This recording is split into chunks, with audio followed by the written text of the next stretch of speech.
Bienvenidos a todos. Hoy estamos en POS Talks con Eduardo Gómez, presidente de SIG Business and Marketing School. Buenos días, bienvenido Eduardo. Buenos días, Bill. Nada, pues es un lujo estar aquí contigo hoy y simplemente hacer un breve resumen de tu pasado. He estado investigando un poco sobre ti. He visto que formaste académicamente en la Universidad Pontificia de Salamanca, primero como licenciándote en Teología y Humanidades, después en Derecho Canónico y después hiciste un máster en Capacitación Pedagógica antes de incorporarte a SIG, donde también te has seguido formándote. Y luego en ESIG pues has hecho una larga carrera, empezando primero como tutor académico en el grado de marketing, luego profesor en Sociología de la Empresa, Ética Empresarial, Pensamiento Social Cristiano, luego director del Departamento de Humanidades, director adjunto a la Dirección General en junio del 2013. Y hoy en día eres el líder de SIG como director general y presidente. Y creo que lo sabes, pero soy fan tuyo, soy fan de SIG. Y bueno, pues siempre me llama muchísimo la atención vuestro dinamismo y vuestra capacidad de trabajo. No paráis nunca. Y para empezar, lo que me gustaría preguntarte es, ¿qué es lo que hay detrás de eso? ¿Cuál es la pasión detrás de este dinamismo que yo siempre percibo cuando tengo contacto contigo y con tu equipo en ESIC? Bueno, pues muchas gracias, Bill, lo primero por esta presentación que bueno, pues refleja un poco lo que ha ido aconteciendo estos años en mi historia personal, que al final siempre ha venido determinada, cuando es en mi caso, y luego si eso hablamos de SIG, por una especie de nomadismo intelectual o un adaptarme a lo que se me ha ido pidiendo. Yo recuerdo que antes de estudiar teología, pues yo lo que quería hacer era química y era lo que me gustaba desde siempre. Nunca lo pude hacer porque, bueno, pues los derroteros fueron por otro lado. Hice teología, después me encargaron o me pidieron que hiciese derecho canónico, que nunca se me hubiera ocurrido y pasado por la cabeza. Me enamoré también del derecho. Después me empecé a meter en el mundo más educativo, en la gestión de lo educativo, con ese máster que decías. Me enamoré de lo educativo y al final ese nomadismo yo creo que es algo que estamos necesitando también hoy en la sociedad. Pues ha sido lo que me ha ido llevando hasta donde estoy o hasta lo que hago. Y el encontrarme a ESIC pues también me sorprendió porque me sentí muy identificado desde el principio, pues si lees su historia tiene que ver mucho con esto. ESIC siempre desde el principio pues nace hablando de marketing, nunca hemos sido ni hemos querido ser los primerísimos, y esto nos ha dado mucha fuerza, esa fuerza del guerrero, del luchador, del que sigue avanzando, del que sigue moviéndose, buscando esos espacios nuevos. Bueno, yo creo que detrás de la pasión hay esa búsqueda o esa curiosidad insaciable que no te permite nunca decir llegué a la meta. Gracias, Eduardo, por esta introducción. Y yo quería seguir con una pregunta un poco sobre este entorno educacional y un poco la suerte que tenemos en España de tener tantas instituciones en este mundo, y un poco preguntar de dónde viene esta fortaleza y qué tenemos que hacer para mantenerla en el futuro. Yo creo que la fortaleza de lo que tenemos en España fundamentalmente viene porque, bueno, aparte del hecho histórico universitario y el nacimiento en España, como fue, y su gran enraizamiento también aquí en sitios muy icónicos y puntuales, yo creo que en España siempre ha habido esa inquietud por generar una sociedad y un entorno de mejor bienestar cada vez. Y creo que el punto educacional siempre ha estado como una de las prioridades desde el principio. De hecho, por eso, no por el contexto de ahora, pero también pues, la parte del mundo universitario, pero también todas las business school han tenido un desarrollo, de modo que podemos decir que España se ha convertido en un icono a nivel de formación superior fundamentalmente. De ahí ahora estamos en un momento donde tenemos un montón de retos porque siguen surgiendo operadores, hay una inquietud constante de creación de nuevas universidades y bueno, pues esto también tiene toda la parte de pros, pero también toda la parte de contras que hay que también saber gestionar. Los últimos retos que hemos tenido no tienen nada que ver con el entorno de la educación y diferentes instituciones, tiene que ver con el reto del COVID, pero a mí me consta que ni eso os ha parado, o sea que en medio del COVID llevasteis a cabo un proyecto muy ambicioso. Pero bueno, cuéntanos un poco cómo os ha afectado la pandemia y cómo os enfrentasteis al reto con esta forma de ser tan característica vuestra.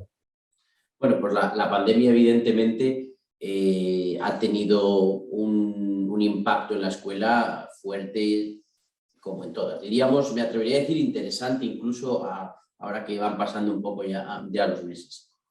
En principio nos afectó como a todos, con esa especie de miedo, esa especie de incertidumbre, qué es lo que va a pasar.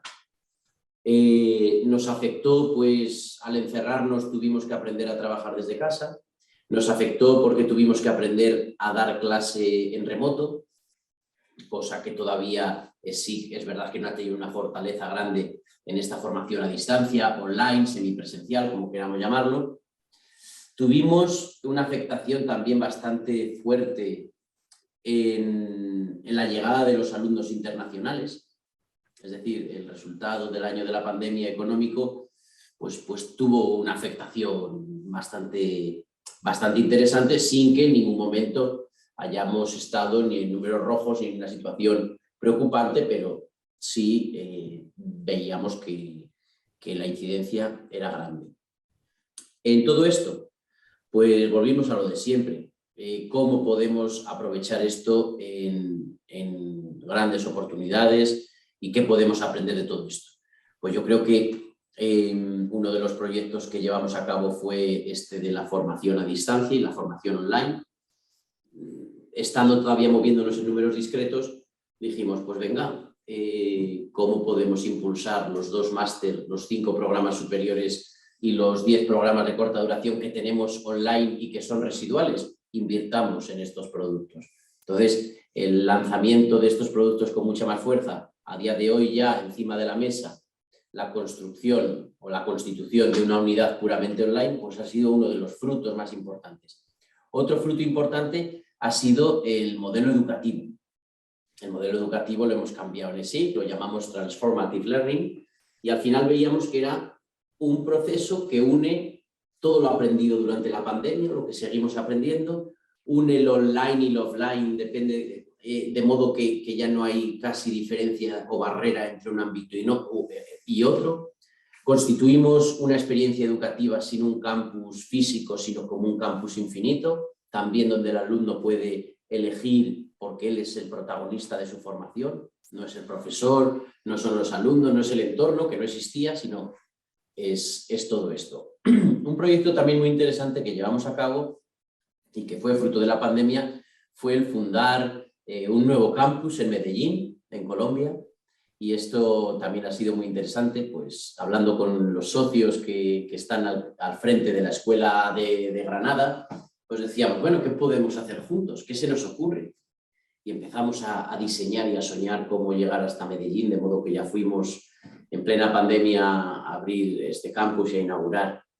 Y luego el otro proyecto que se desarrolló durante la pandemia fue la construcción del nuevo campus que tiene SIG para su Business School, que salvo las 2 semanas de parón de todo, hasta los servicios esenciales, pues bueno, pues aquí seguimos y aquí estamos disfrutando de estas instalaciones. Estoy riendo, Eduardo, porque lo cuentas con esa normalidad que te caracteriza. Abrir un nuevo campus y un nuevo edificio en medio de la pandemia que hemos vivido, sí, un mérito enorme, pero me encanta cómo lo cuentas, como si nada.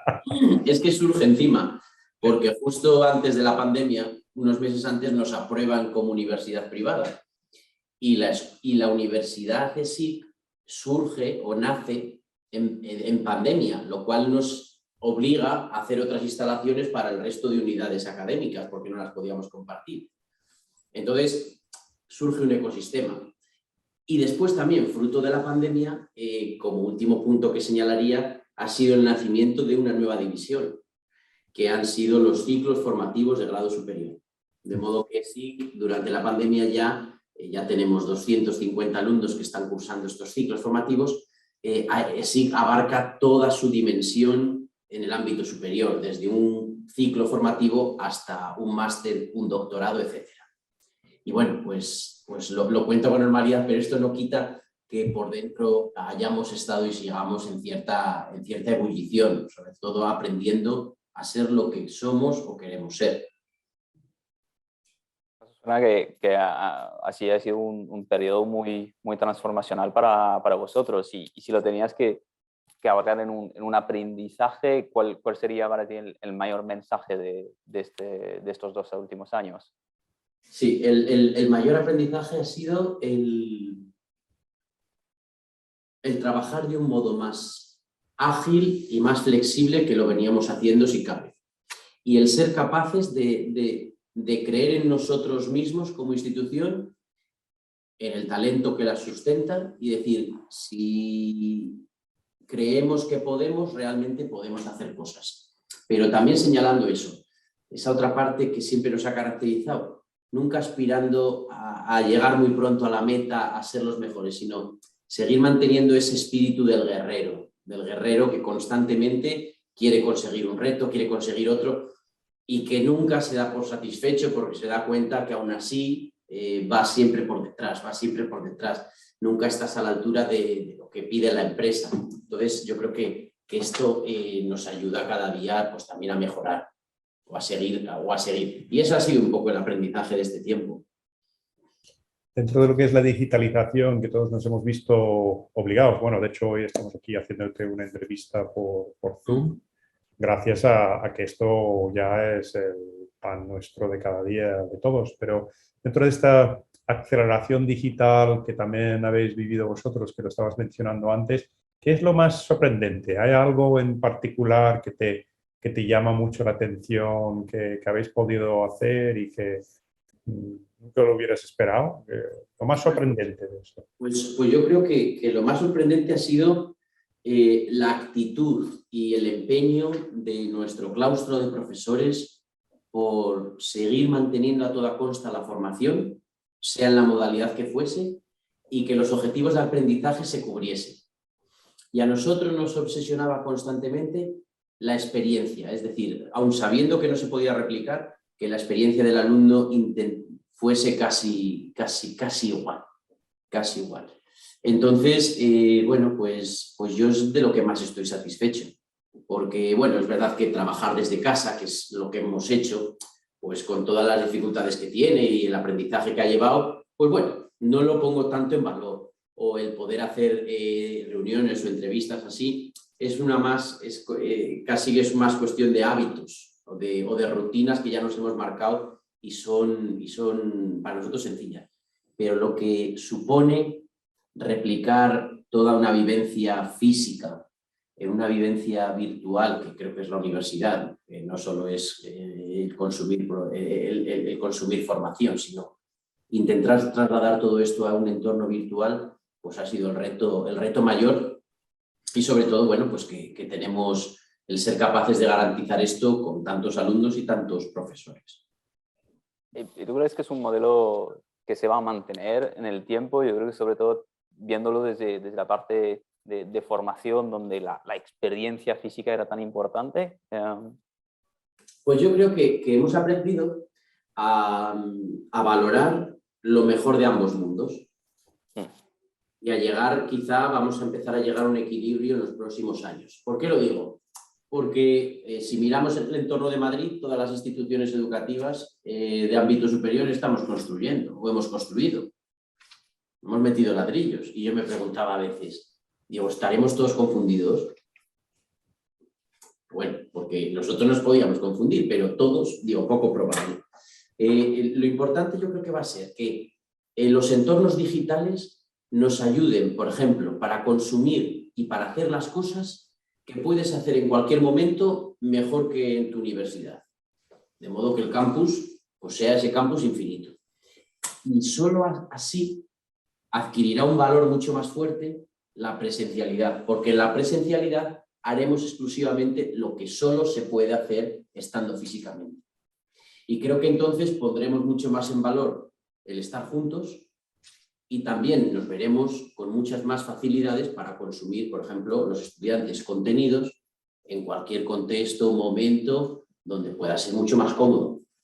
Y el aula adquirirá realmente el poder del espacio privilegiado para aprender y emprender, y el campus será un lugar donde se ofrecen experiencias que no se olvidan, y el campus al final es un campus infinito, que allá donde está el alumno está su campus.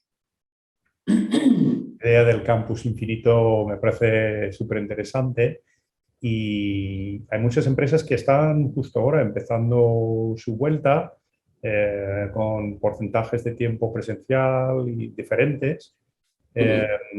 Y bueno, pues me pregunto, hay campus infinito y si lo aplicamos al mundo de la empresa, ¿cuál es tu opinión sobre el modelo de trabajo que deberíamos de seguir en cuanto a trabajo remoto, trabajo presencial?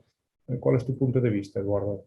Yo creo que a nivel empresarial, con lo que puedes hablar pues con gente, cuando compartes, yo creo que ha habido temas muy positivos que nos ha facilitado esto, temas de agilidad, temas de flexibilidad, de que cada uno allá donde esté está su trabajo. Si uno está más cómodo en un entorno, pues posiblemente eso favorezca a un mayor rendimiento. Cuando veíamos pues, mucha gente que se desplazaba a lugares de montaña o de playa a trabajar. Pero, por ejemplo, también hemos tenido pues, empresarialmente muchas dificultades. Aquí mismo los alumnos que les tocó empezar a hacer prácticas empresariales por primera vez, acercarse a una empresa a distancia, pues yo creo que perdieron o han perdido un background súper interesante de lo que es empezar a trabajar, empezar a conocer, empezar a relacionarte. Y yo creo que también las compañías pues han sufrido eso, el que el trabajo se convierta en algo hipermecánico e hiperformal, que haya roto ciertas estructuras informales organizacionalmente hablando que adquirían mucho valor, esos cafés, esas ideas en el pasillo a última hora, esos proyectos, ese compartir vida más allá que otras cosas. Yo creo que eso se ha perdido. Entonces, aquí estamos en lo de siempre. El movimiento pendular nos debería llevar a buscar esa combinación, que es muy difícil porque nosotros ahora mismo la tenemos encima de la mesa y todavía la seguimos dando vueltas, cómo ajustar, cómo hacerlo para que ayude a todos. Deberíamos llegar a ese momento donde creo que la presencialidad es importante. Creo que la presencialidad, porque tenemos 5 sentidos, porque para desarrollar los 5 sentidos las personas necesitamos no solo vernos y oírnos, sino también olernos, tocarnos y tantas otras cosas que dicen mucho de la persona, de lo que está viviendo, de lo que está pasando. Entonces, combinar evidentemente esa parte de teletrabajo, no hay duda y no hay que dar marcha atrás ni mucho menos, pero yo haría una apuesta por el trabajo presencial, sobre todo los que trabajamos para ciertos servicios que necesitan un impacto directo en la experiencia. Y los 2 canales, la experiencia es diferente. Ahí sí que no se cruzan. Yo lo veo desde nuestra perspectiva. Nosotros nos hemos quedado en este momento del péndulo del todo remoto, también por voluntad del equipo. ¿Y qué nos aconsejarías a estas empresas que se han quedado en este extremo, digamos, totalmente remoto? Bueno, pues yo que aconsejaría, diría que aprovechar ese entorno para sacarle toda la parte más importante que tiene y todas sus potencialidades, pero aconsejaría que no olvidemos el factor humano, que es el que estamos echando muchas veces de menos, y esas otras partes intangibles que configuran a la persona, porque las personas al final no somos máquinas de dar ideas, máquinas de ejecutar, máquinas de trabajar, sino que somos un ente donde todas las dimensiones se desarrollan. Y creo que el ser buen compañero de trabajo, pero a la vez buen colega, pues puede favorecer a la compañía, a su eficacia, a su eficiencia. Entonces, yo diría que se creen, que seamos capaces de generar estructuras y contextos donde, bueno, pues las empresas también se conozcan, la gente se pueda ver, la gente pueda participar en ciertas cosas importantes, a la vez que aprovechar pues, todo lo que tiene, toda la agilidad y flexibilidad que puede dar el remoto. En POS Potential nos dedicamos, Eduardo, a convertir Big Data en Smart Data. Y es un mundo muy tecnológico que parece que cada vez se acelera más y tiene cada vez más demanda para la formación y reciclarnos constantemente. En esa parte de desarrollo tecnológico, ¿cómo está evolucionando la oferta vuestra, la oferta de educación en general y para profesionales del mundo tecnológico? ¿Cómo os está afectando y cómo estáis apostando por esa área? Bueno, pues la verdad que desde ya hace bastantes años vimos cómo abordar todo el mundo digital que estaba surgiendo y fundamentalmente desde el marketing, que aparte de ser nuestra especialización, podemos decir que fue una de las primeras áreas, marketing, comunicación, que fueron impactadas antes que las finanzas o los recursos humanos en cualquier compañía, pues empezamos a impartir programas de esto, de máster u otros formatos de marketing digital. Es verdad que con el paso del tiempo vimos que todas las áreas funcionales de la empresa se veían involucradas en esta transformación y por lo tanto empezamos también a lanzar programas que abordaban ese digital business, cómo todo el negocio en sí mismo se transforma. Y nos fuimos dando cuenta también cómo toda la parte back de ese business pues era fundamental tenerla en cuenta en las mesas de dirección porque si no se entendía no se podían realmente tomar decisiones. Y entonces, bueno, pues tuvimos que sacar programas como estamos lanzando ahora mismo, pues de ciberseguridad o de temas como puede ser Big Data en cuanto a máster, como bueno, pues otros formatos que estábamos haciendo de una manera vertical o que estamos haciendo porque creemos que tiene que ser así, ese STEM famoso, pero también teniendo en cuenta cómo toda la parte analítica, matemática, cuantitativa debe estar presente de una manera transversal en todos los programas que saque, sí, no solo verticalmente. De hecho, ahora mismo nos encontramos en reflexión estratégica, que llevamos unos meses, estamos 65 personas reflexionando. Uno de los temas es nuestro posicionamiento y creemos que este tema tecnológico pues, debe coger mucha más fuerza, ya sea con certificaciones, estamos viendo que hoy día, o los bootcamp famosos que estamos oyendo hablar, bueno, pues vemos que son fundamentales, no solo la formación global, sino la específica, el saber manejar una herramienta concreta, que es lo que necesita a veces la empresa, a toda una oferta mucho más amplia. Un proyecto que tenemos encima de la mesa también es el poder, sabéis que estamos en Málaga desde hace muchos años, el poder constituirnos en esa eCity como una escuela de negocios que este ámbito tecnológico lo desarrolla ampliamente porque, bueno, pues es lo que la ciudad digital que se quiere construir, pues también nos está demandando. Sí, que así que te has adelantado a mi siguiente pregunta, que era hacia el incremento de esta demanda para educación para profesional, pero creo que casi me has dado la respuesta en tu anterior pregunta. Sí, hay un trabajo pues desde dos ámbitos y ahora en la universidad también estamos reflexionando sobre el ámbito de la ingeniería, porque ese back al business hay que conocerlo.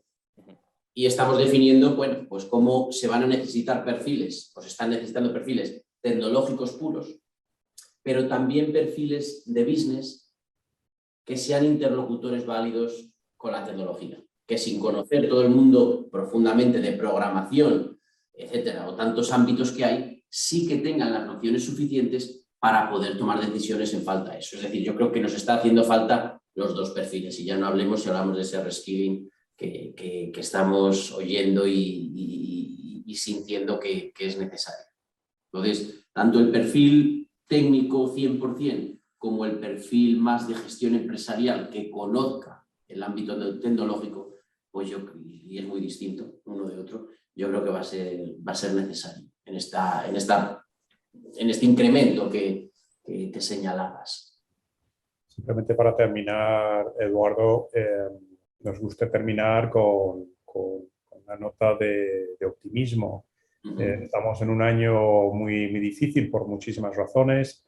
Hay una guerra en Europa, en Ucrania, un momento muy complicado.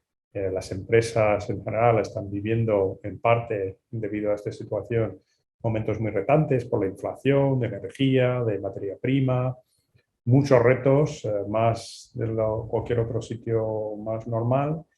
Pero bueno, nos gustaría saber un poco qué oportunidades ves en el 2022 en general, para SIC, para nuestra economía, o sea que en general, ¿qué es lo que te ilusiona cuando te levantas por la mañana y vas de camino al despacho? Sí, pues yo diría que todo esto que nos está pasando, al final es un jarro de agua fría para nosotros, que nos está poniendo un poco en nuestro sitio. Leí hace poco, hace meses ya, a un autor que me gusta mucho que decía que el hambre, la peste y la guerra ya no serían los grandes temas del futuro, porque nadie muere de hambre, por decirlo así. La peste, hasta la tuberculosis y el VIH ya no son motivos de muerte. Y la guerra, pues que eso, pues, para internacionalizar o exportar un producto, nadie decía, oye, ¿entrarán en conflicto bélico este con este? Entonces, todas estas profecías yo creo que nos han caído eso, como un jarro de agua fría. Y en un momento hipertecnológico, pues vemos problemas como los precios, la inflación, etcétera, que nos descuadran y nos descolocan. Yo aquí vería tres oportunidades. Entonces, una que vería es el hacernos conscientes de que el crecimiento de las empresas, de las sociedades y la mejora tecnológica tiene que ir acompañado de la humanidad y del humanismo intrínsecamente hablando, y que tenemos que reconocer nuestra condición de finitos que somos, y por lo tanto temas como la colaboración, la cooperación, la amistad social, estas cosas que el Papa Francisco últimamente ha hablado tan interesantes, pues es un must que no podemos olvidar. Después, creo que otro tema que tenemos es que con tanta incertidumbre a la que nos estamos sometiendo, nos estamos haciendo inmunes, inmunes no solo sanitariamente, sino que nos estamos haciendo más flexibles, más dúctiles, más maleables, por decir así, y esto, bueno, pues yo creo que nos está dando esa resiliencia, esa capacidad nuevamente que hemos generado en el hombre. Tal, me imagino que dentro de muchos años, cuando se explica la evolución del hombre desde que el primate después desarrolla y vamos viendo cómo cada vez se van adquiriendo nuevas habilidades y competencias motoras, de racionalización, afectivas, etcétera, yo creo que en este momento habrá competencias que destaquen y marquen una diferencia entre esta evolución del ser humano histórica. Y yo creo que esto va a ser importante. Y tercero, lo que cada vez pues me llena de más esperanza es que somos más conscientes que también necesitamos cuidar el espacio común. Es decir, todo lo que está surgiendo de sostenibilidad, de la casa que es de todos. Al final se están viendo cosas preciosas en la gente, en las empresas, en las compañías, y creo que esto puede que haga de nosotros y de lo que estamos viviendo personas nuevas y un mundo nuevo.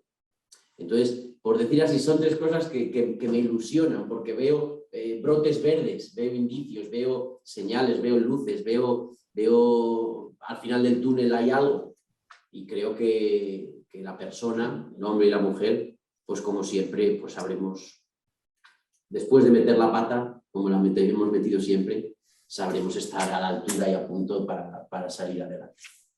Con esas 3 áreas de ilusión, humanidad, agilidad y sostenibilidad. No sé si lo he resumido bien, pero vamos, es un placer siempre charlar contigo, Eduardo. Me voy con energía y con ganas de hacer más cosas. Te lo agradecemos un montón.